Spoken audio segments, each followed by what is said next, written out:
Bertempat di Subkos Garuda Kota Lubuk Linggau, sebanyak 130 siswa-siswi TK Negeri Pembina 3 Kota Lubuk Linggau menggelar acara perpisahan peserta didik.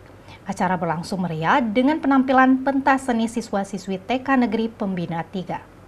Bertempat di Subkos Kota Lubuk Linggau, TK Negeri Pembina 3 Kota Lubuk Linggau menggelar pentas seni dan pelepasan peserta didik tahun 2022-2023, Selasa 20 Juni 2023. Hadir dalam acara tersebut, Kepala Sekolah Siti Ahmad, Sarjana Pendidikan, Lurah Pemiri, Lurah Tanjung Aman, Kepala Dinas, Kepala Subkos, Pengawas TK, Pengawas SD, dan guru-guru TK Negeri Pembina 3 Kota Lubuk Linggau dan wali murid. Sebanyak lebih dari 130 peserta didik yang terdiri dari 5 kelas TK Negeri Pembina 3 mengikuti proses perpisahan untuk dilepas ke jenjang pendidikan yang lebih tinggi. Kegiatan yang diawali kata-kata sambutan dari anak-anak TK dilanjutkan dengan tari kreasi, pembacaan Pancasila, pembacaan rukun iman, pembacaan 3 bahasa yaitu bahasa Arab, bahasa Inggris, dan bahasa Indonesia, dan diakhiri pembacaan doa.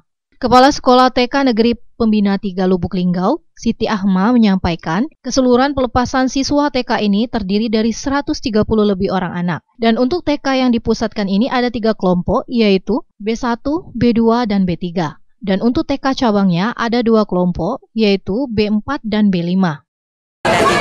Mana TK Negeri Pembina 3 ini kan ada 2 lokasi ya, satu di yang ini pusat dulunya dari namanya TK Pertiwi, terus satu lagi yang cabangnya di TK ini di Tanjung Aman, itu dulunya nama TK Bunda PKK. Ini dari berapa siswa Bu yang kita wisuda ini keseluruhannya? Keseluruhan lebih kurang 130 lebih kurang 130. Itu dari berapa kelas atau berapa TK? Ini kami ini ada 5 kelas ya. Di TK yang pusat ini dari kelompok B1, B2, B3, dan di cabang itu kelompok B4 dan B5.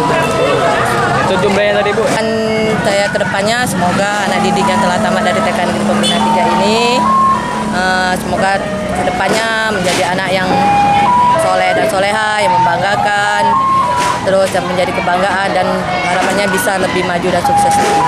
Ya Bu, untuk kembalinya dirinya menyampaikan harapan kedepannya semoga pelepasan peserta didik ini anak-anaknya menjadi anak yang soleh dan soleha. Semoga menjadi anak yang membanggakan dan lebih maju dan sukses lagi. Ipal Wabarodi, Silampari TV melaporkan.